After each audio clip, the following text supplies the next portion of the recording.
মৰমৰ ছাত্ৰ ছাত্ৰীসকল, আজি আমি তোমালোকক শিকাম যে ত্ৰিকোণমিতিৰ পৰিচয়ৰ সূত্ৰকেইটা যে বহুতেই কয় যে সূত্ৰকেইটা মনত নাথাকে, আমি কেনেকৈ পঢ়িম বা কেনেকৈ মনত ৰাখিম। আজি তোমালোকক আমি ধুনীয়াকৈ সেই সূত্ৰবিলাক মনত ৰখাৰ কাৰণে সহজ পদ্ধতিটো দেখুৱাই দিম। তো বলক মই ভিডিঅ'টো আৰম্ভ কৰোঁ। তো প্ৰথম কথাটো চাব যে ত্ৰিকোণমিতিৰ পৰিচয়ৰ কেইটামান সূত্ৰ। তাৰে প্ৰথম সূত্ৰটো চাব যে এই 1 নম্বৰ সূত্ৰটো যদি মুখস্থ কৰে তেতিয়াহ'লে ইয়াৰ পৰা 4-5টা সূত্ৰ অকলেই কৰিব পাৰিব, তাতে কোনো বাধা নাহে। তো ঠিক আছে, প্ৰথম সূত্ৰটো মুখস্থ কৰিব sin স্কুৱেৰ থিটা প্লাছ cos স্কুৱেৰ থিটা ইকুৱেল টু 1। তাৰপিছত এইটো মুখস্থ কৰাৰ পিছত আকৌ এইটো পৰীক্ষাত আহে যে sin স্কুৱেৰ থিটা প্লাছ cos স্কুৱেৰ থিটা ইকুৱেল টু 1 প্ৰমাণ কৰা। এইটো প্ৰমাণ কৰিবলৈ আহে বা পৰীক্ষা কৰিবলৈ আহে। মই নেক্সট ভিডিঅ'টোত এইটো প্ৰমাণ কৰিবলৈ শিকাই দিম, কেনেকৈ প্ৰমাণ কৰিব লাগে বহুত সহজ পদ্ধতিত মই শিকাই দিম। তো 1 নম্বৰটো মুখস্থ কৰিব। তাৰপিছত চাব sin স্কুৱেৰ থিটাটো ৰাখি দিম। 2 নম্বৰটোত এইটো লাগিব যে sin স্কুৱেৰ থিটা ৰাখি দিলোঁ। তাৰপিছত এই প্লাছ cos স্কুৱেৰ থিটাটো ইফালে ল'লে কি হ'ব, মাইনাছ হ'ব, তাৰমানে 1 - cos স্কুৱেৰ থিটা। তাৰপিছত ইয়াৰ পৰা আমি কি কৰিম যে দুয়োফালে যদি আমি ৰুট কৰোঁ, 3 নম্বৰ সূত্ৰটো আমি ইয়াৰ পৰাই পাম যে দুয়োফালে আমি কি কৰিম, ৰুট কৰিম। ৰুট কৰিলে কি হ'ব, স্কুৱেৰ ৰুট ইফালে কেঞ্চেল যাব, মানে sin থিটা থাকিব, আৰু ইফালে ৰুট কৰা হৈছে, গতিকে ৰুট অভাৰ কি হ'ব 1 - cos স্কুৱেৰ থিটা। নেক্সট এইটো আমি দুটা এনেই পালোঁ ইয়াৰ পৰা। 4 নম্বৰটো এইটো পাম যে 4 নম্বৰটো চাব, 4 নম্বৰটো আমি পাম যে cos স্কুৱেৰ থিটাটো ৰাখি দিব, sin স্কুৱেৰ থিটাটো ইফালে লৈ কি হ'ব 1 - sin স্কুৱেৰ থিটা হ'ব।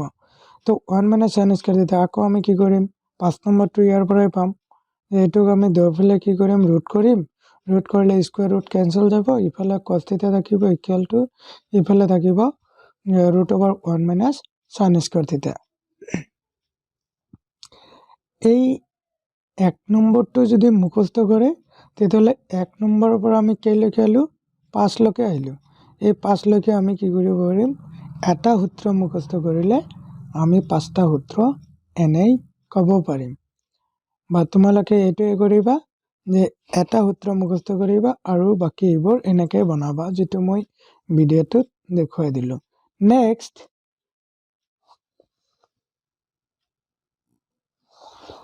6 নম্বৰ সূত্ৰটোত পাব যে 6 নম্বৰ সূত্ৰটোত কি আছে, 6 নম্বৰত আছে যে sin থিটা বাই cos থিটা ইকুৱেল টু tan থিটা।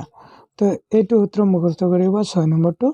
6 নম্বৰটো মুখস্থ কৰিলে এইটো অট'মেটিকলি পাৰিব।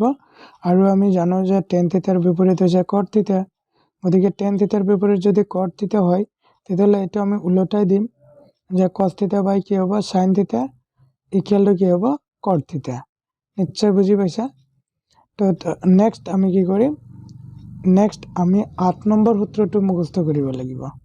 8 নম্বৰটো মুখস্থ কৰিলে আমি 9 নম্বৰটো এনেই পাৰিম, হয়নে? তোমালোকে 8 নম্বৰটো মুখস্থ কৰিবা যে 1 + tan স্কুৱেৰ থিটা ইকুৱেল টু sec স্কুৱেৰ থিটা। তো 1 + tan স্কুৱেৰ থিটা ইকুৱেল টু sec স্কুৱেৰ থিটা, এইটো জানা। তো sec স্কুৱেৰ থিটা আহিলে চেকৰ বিপৰীতটো আহিব কি, cosec আহিব। চেকৰ বিপৰীত কি আহিব, cosec আহিব। গতিকে 1 + tan স্কুৱেৰ, tanৰ বিপৰীত cot স্কুৱেৰ, তাৰমানে 1 + cot স্কুৱেৰ, তেতিয়াহ'লে sec স্কুৱেৰটো বিপৰীত হ'লে কি হ'ব cosec স্কুৱেৰ আহিব, তাৰমানে 1 + cot স্কুৱেৰ থিটা ইকুৱেল টু cosec স্কুৱেৰ থিটা। অ'কে, নেক্সট 10 নম্বৰটো আমি এইটোৱে পাম। 10 নম্বৰটো মুখস্থ কৰিব। এইটো কৰিলে আকৌ ইয়াৰ পৰা দুটা সূত্ৰ অকলেই পাৰিব। ঠিক আছে, 1/sin থিটা ইকুৱেল টু কি cosec থিটা, এইটো জানা যে sin থিটাৰ বিপৰীত হৈছে cosec থিটা, গতিকে sin থিটাৰ বিপৰীত যদি cosec থিটা হয় 1/sin থিটা মানে কি cosec থিটা। আকৌ 1/cos থিটা, cos থিটাৰ বিপৰীত হৈছে sec থিটা, 1/cos থিটা মানে sec থিটা, 1/tan থিটা মানে cot থিটা। তো এইখিনি সূত্ৰই আমাৰ এইটো চেপ্টাৰত লাগিব। যে ত্ৰিকোণমিতিৰ পৰিচয়ৰ এই চেপ্টাৰটোত মাথোন এইকেইটা যিকেইটা সূত্ৰ আমি দেখুৱাই দিলোঁ, এই সূত্ৰকেইটাই লাগিব। এইকেইটা মুখস্থ কৰিব, মই যিকেইটা দেখুৱাই দিলোঁ এই সূত্ৰকেইটা মুখস্থ কৰিলে তোমালোকে গোটেই অংকবোৰ কৰিব পাৰিবা। তো নেক্সট আমি আৰু এটা টপিকছ তোমালোকক দেখুৱাম। বিপৰীত কচেক থিটা, কস থিটাৰ বিপৰীত সেক থিটা, টেন থিটাৰ বিপৰীত কট থিটা। তো এইখিনি আমি দেখুৱাই দিলোঁ, তোমালোকে এইটো ভালকৈ চাই ল'বা যে সাইন থিটাৰ বিপৰীত কচেক থিটা, কস থিটাৰ বিপৰীত সেক থিটা আৰু টেন থিটাৰ বিপৰীত কট থিটা। নেক্সট এটা সূত্ৰ তোমালোকৰ ইয়াতে বহুত ইম্পৰ্টেণ্ট হৈ আছে, এই সূত্ৰটো তোমালোকে মুখস্থ কৰিবা, বহুত ইজি হ'ব তোমালোকৰ কাৰণে। চাবা যে এটা নাম মুখস্থ কৰিলে তুমি গোটেই সূত্ৰটোৱে মনত থাকিব, যে কেনেকৈ সূত্ৰবোৰ উলিয়াব লাগে। বহুত ল'ৰা ছোৱালী এইটো নোৱাৰে, আৰু বেলেগ বেলেগ ফৰ্মুলা আছে এইটোৰ, কিন্তু মই এইটো সূত্ৰ নিজে উদ্ভাৱন কৰা সূত্ৰ, মই নিজে উলিয়াইছোঁ এইটো। যে প্ৰথম নামটো মনত ৰাখিব, চালক কবুক তেলুগু।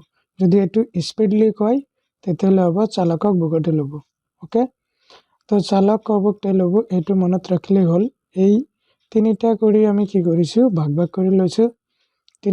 তিনিটাৰ পৰা চাব, এই ছটাকাৰ চা আছে নহয়, এইটোৰ কাৰণে চাইন হ'ব, ক আছে কচ হ'ব, টে আছে মানে টেন হ'ব। গতিকে চালক মানে চাইন, ল ক আছে নহয়, যে লতে লম্ব কতে কৰ্ণ, চাইন লম্ব বাই কৰ্ণ, কচ ভূমি বাই কৰ্ণ, টেন লম্ব বাই ভূমি। আকৌ আমি কি কৰিম, এইটো ওলোটাই দিম। যে চাইনক যদি আমি ওলোটাই দিওঁ কি হ'ব, চাইনক ওলোটাই দিলে কচেক হ'ব, চাইনৰ বিপৰীত যিহেতু কচেক, গতিকে কি হ'ব, কচেক আহিব।